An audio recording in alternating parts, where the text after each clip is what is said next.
Welcome to Chapter 1, Introduction to the Human Body. This chapter is the foundation for the rest of anatomy and physiology.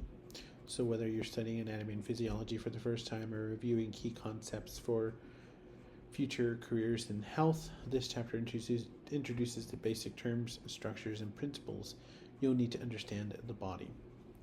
We'll begin by defining what anatomy and physiology are and how they are related to each other. Then we'll explore how the body is organized from the smallest chemical building blocks up to the entire organism. We'll also cover the major organ systems, the concepts of homeostasis, and how to use anatomical terminology to describe locations and functions clearly. This chapter also introduces medical language, including prefixes, suffixes, and root words, which will help you interpret terms throughout the entire semester. Understanding these basics is key for success in both this class and any other health science program you will pursue. Let's dive in.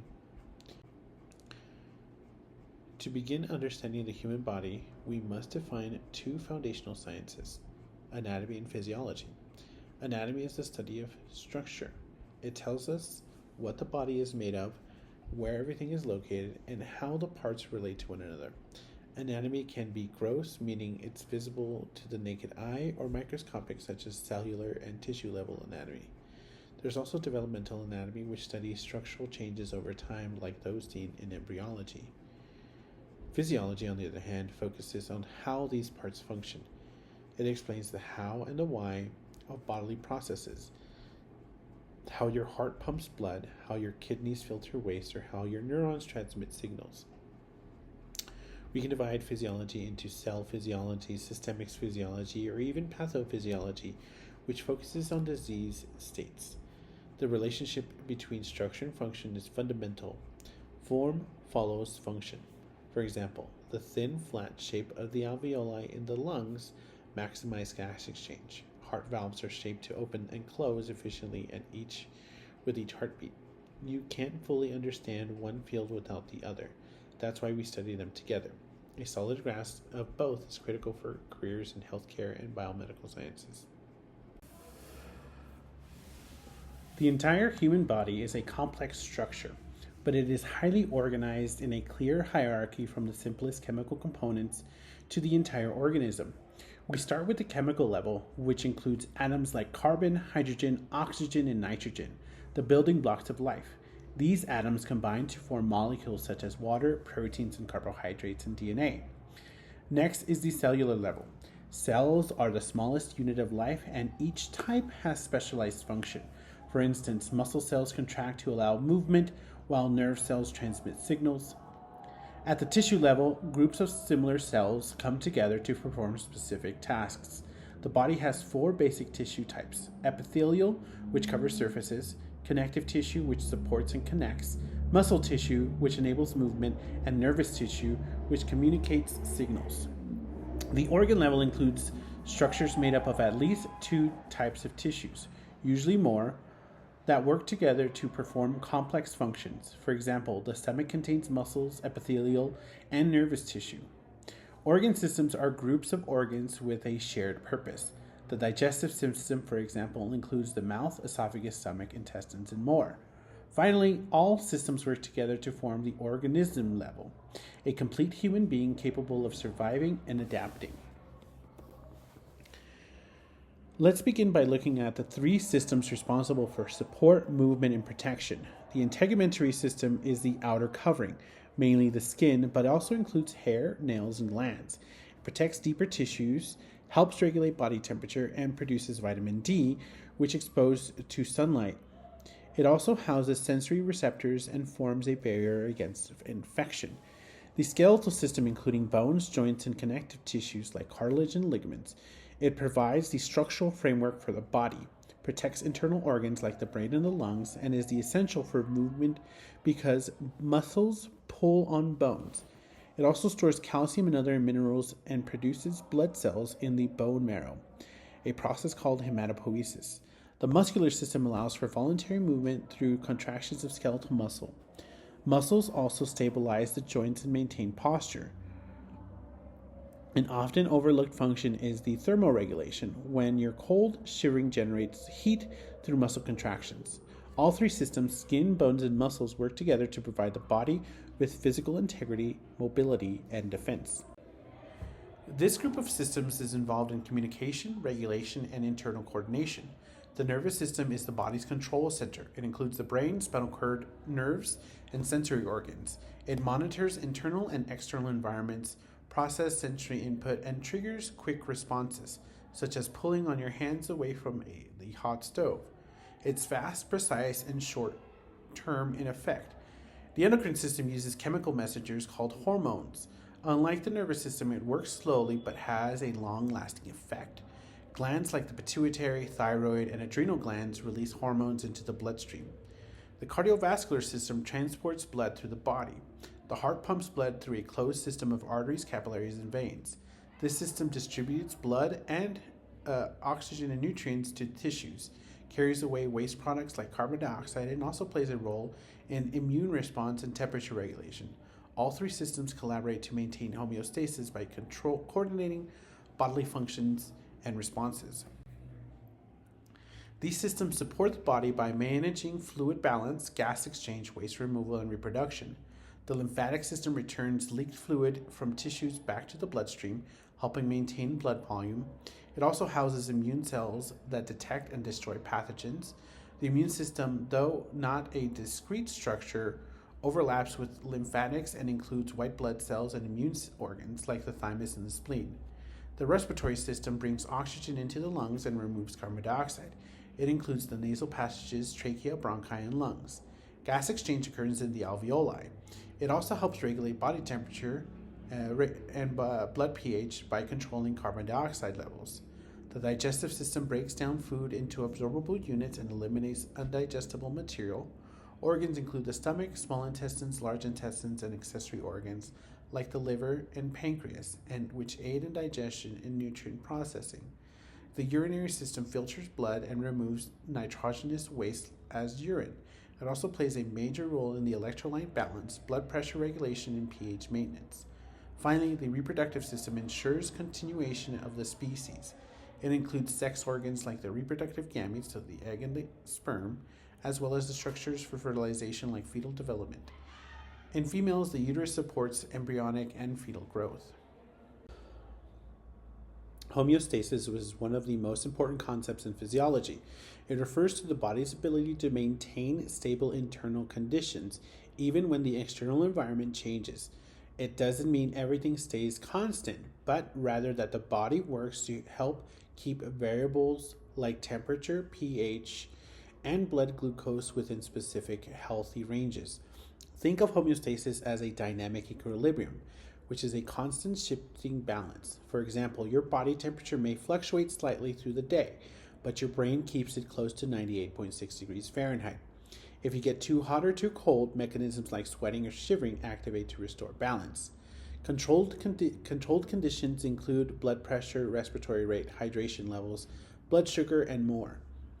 These are continuously monitored by sensors in the body, especially in the nervous system, which provide fast responses, and the endocrine system, which handles slower long-term regulations via hormones. Homeostatic control mechanisms involve monitoring, communication, and adjustment. When something falls out of the range, the body detects and sends a signal to the control center, which is usually the brain, and triggers the appropriate response. This process is automatic, happening every second of every day, and is essential for survival. To maintain homeostasis, the body relies on a feedback system. The system has three key components. First is the receptor, which detects the changes in the environment. These are often specialized sensory cells or nerve endings and constantly monitor variables like temperature or pH. Next, the control center, typically the brain or the endocrine organ, receives input from the receptor. It processes the information and decides what needs to be done to maintain the balance. It sends instructions to the effector, which is the muscle, gland, or tissue that actually carries out the response to restore homeostasis. Let's use the body's temperature as an example. If your body temperature rises above the normal range, thermoreceptors on the skin and brain detect the change. The hypothalamus, which is a region in the brain, acts as a control center and sends signals to effectors like sweat glands and blood vessels. The sweat glands increase activity to cool you down, while blood vessels dilate to help release heat. All feedback systems follow the same pattern: detect, decide, respond. It's an elegant built in monitoring and regulation system that allows the body to adapt to internal and external changes. Negative feedback is the most common feedback mechanism in the body. This is the type of system the response reduces or eliminates the original stimulus. This helps bring conditions back to normal range and promotes stability. For example, if your body temperature increases due to exercise, negative feedback mechanisms kick in to bring back down. This response, sweating and vasodilation, reverses the initial stimulus, which was overheating.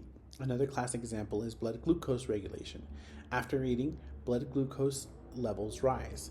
The pancreas releases insulin, which causes body cells to absorb glucose from the bloodstream. This lowers your blood sugar levels, bringing it back down to normal.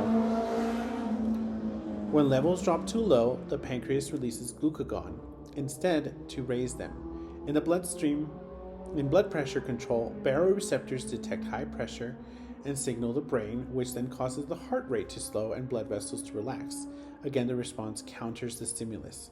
Negative feedback keeps variables within healthy ranges, preventing overcorrection and dangerous fluctuations. Without it, even small changes could spiral out of control. That's why nearly all homeostatic regulations in the body operate via negative feedback. Unlike negative feedback, positive feedback amplifies the original stimulus rather than reversing it. It pushes the body further from the normal set point on purpose, but only for a short time. Positive feedback loops are designed to achieve a specific outcome quickly. Once the goal is reached, the loop stops. A classic example is childbirth. As labor begins, stretch receptors in the cervix detect pressures from the baby's head.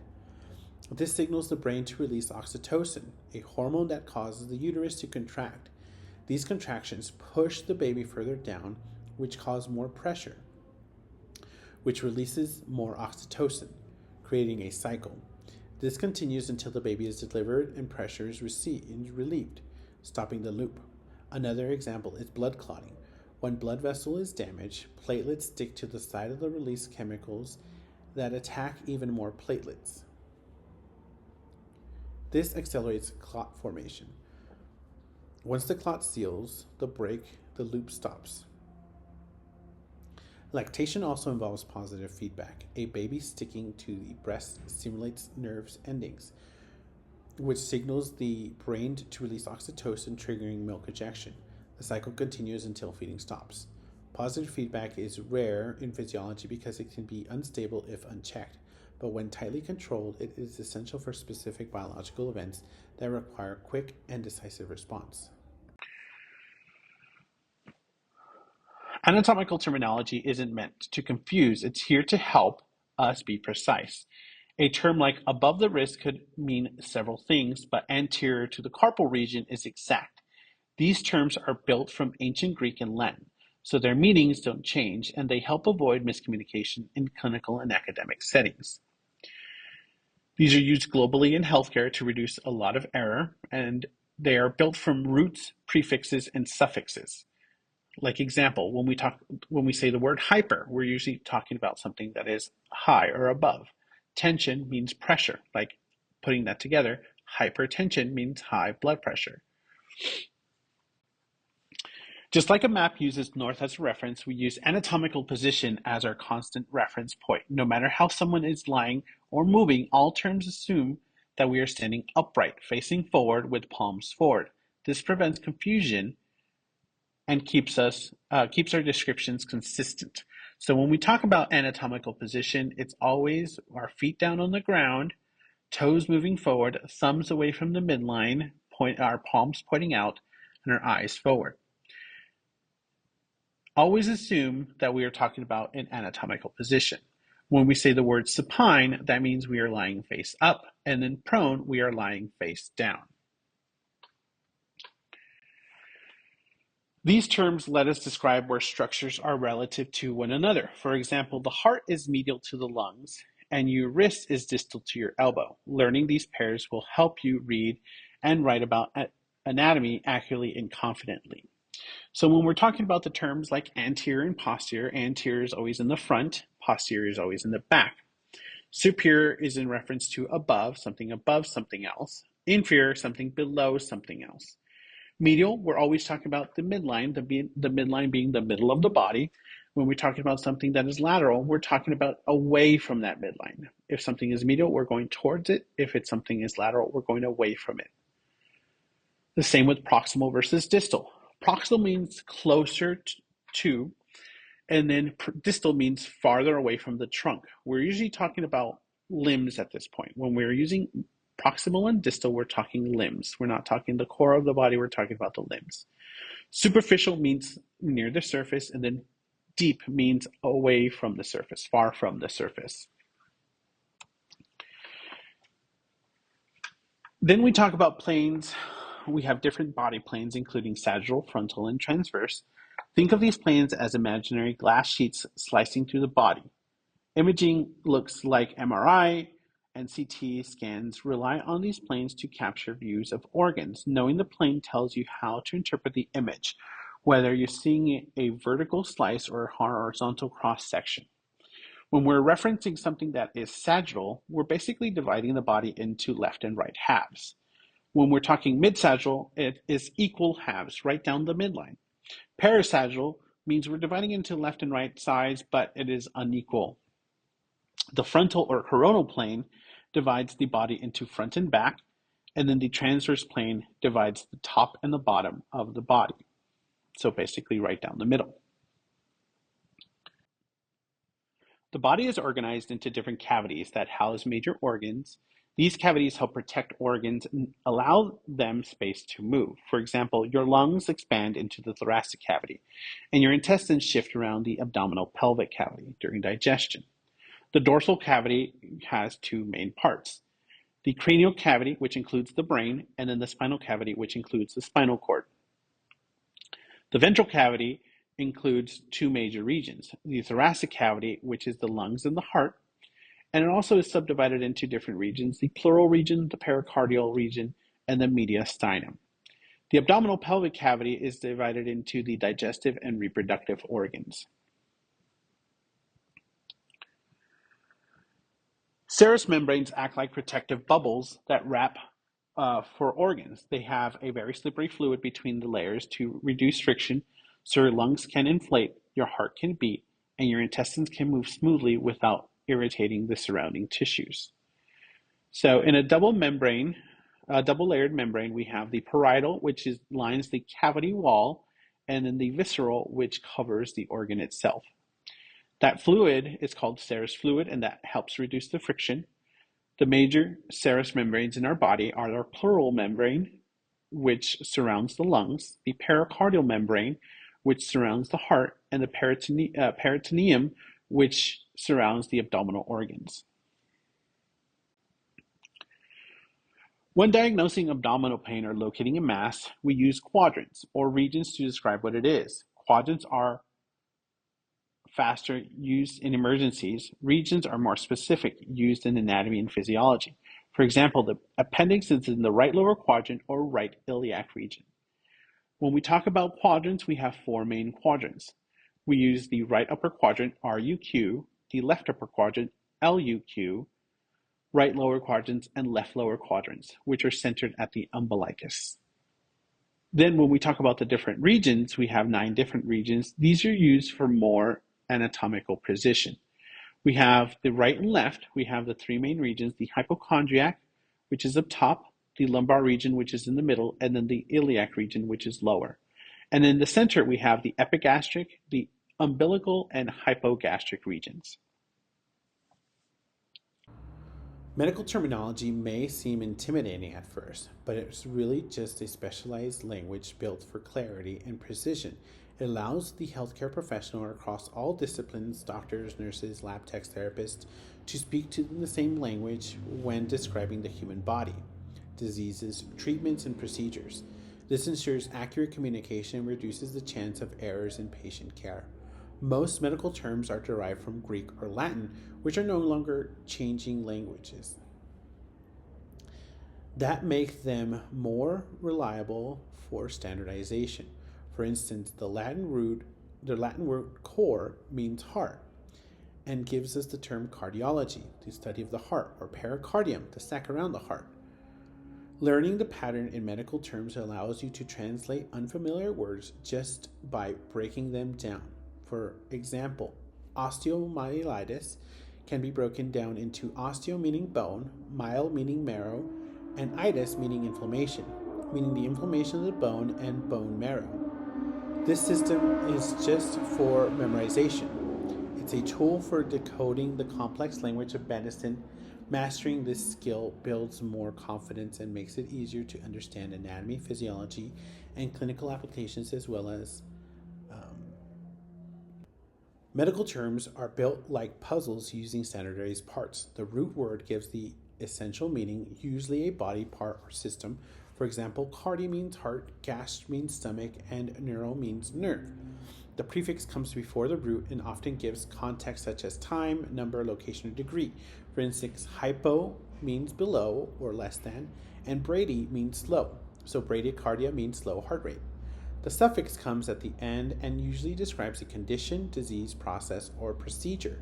Common suffixes include itis for inflammation, ectomy for removal, logi for study.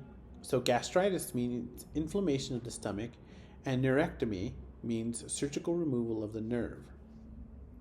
Sometimes a combining word vowels, usually O, is added between elements to make pronunciation smoother, especially when connecting two root words or roots and suffixes. For example, osteoarthritis combines osteo and arthritis. Once you understand these building blocks, you can take part almost any term and figure out its meaning, even if you've never seen it before. Let's apply what we've learned to real medical terms. First, take cardiology. It breaks down cardi meaning heart and logi meaning the study of the heart. Dermatology follows the same pattern. Derma meaning skin and logi meaning study of the skin. Arthroscopy comes from the arthro meaning joint and scopy, which means to view or examine. This is a real medical procedure where a camera is inserted into the joint, often the knee or shoulder, to diagnose or treatment. Hypoglycemia combines hypo meaning low, glyc meaning sugar, and emia meaning blood condition, giving us low blood sugar. Similarly, nephrectomy combines neph, which means kidney, with ectomy, or removal, meaning surgical removal of the kidney. One more common example is hepatitis. It comes from hepta, meaning liver, and itis, meaning inflammation, so the term means inflammation of the liver, commonly caused by viral infections or toxins. Being able to recognize, break down, and interpret these terms is a powerful tool. It helps you read medical charts, understand instructions, and communicate effectively in any healthcare setting. Don't worry about memorizing every right term now, focusing on recognizing the parts and how they work together. An understanding of anatomy and physiology is essential for everyone working in healthcare. Whether you're a nurse taking blood pressure or a paramedic responding to trauma or a medical assistant drawing blood, you're relying on anatomy and physiology knowledge every day. It helps you interpret symptoms, perform accurate assessments, and communicate with clarity and precision. For example, if a patient complains of sharp pain in the lower right quadrant of the abdomen, knowing the anatomy of the region helps you recognize the possibility of appendicitis. When interpreting vital signs, you must understand what temperature, heart rate, respiratory rate, and blood pressure reflect in terms of physiological function. You'll also encounter many lab results in patient care, like blood glucose levels or electrolyte panels. Knowing how the kidney regulates sodium or how insulin controls blood sugar makes it easier to understand what those numbers mean for the patient. A&P also helps you explain things to patients. If a patient asks you what a herniated disc is or why they're taking a specific medication, you can also give clear explanation. This builds trust and improves patient outcomes. Most importantly, A&P lays the groundwork for future clinical knowledge, pharmacology, pathology, diagnostics, and more. It's the language and logic behind everything we do in medicine. Let's wrap up by reviewing the key points from Chapter 1. First, we clarify the differences between anatomy and physiology, structure versus function. These two concepts are always linked. Understanding one helps you understand the other. We explored how the body is structured in levels of organization, starting with atoms and molecules, the chemical level on the building, all the way up to the complete or human organ. Each level contributes to the function of the next. We then looked at the 11 major organ systems, each with a specific role, but all working together. For example, muscles depend on the skeletal system for support and on the cardiovascular system for oxygen. A major theme was homeostasis, the body's built-in system for maintaining stability. Using negative feedback loops, your body corrects imbalances like high temperature or low blood glucose levels to keep you alive and functioning. Finally, we introduced medical terminology, the tools that help decode complex terms based on predictable roots, prefixes, and suffixes. This foundational chapter sets the stage for all of the body systems we'll cover next.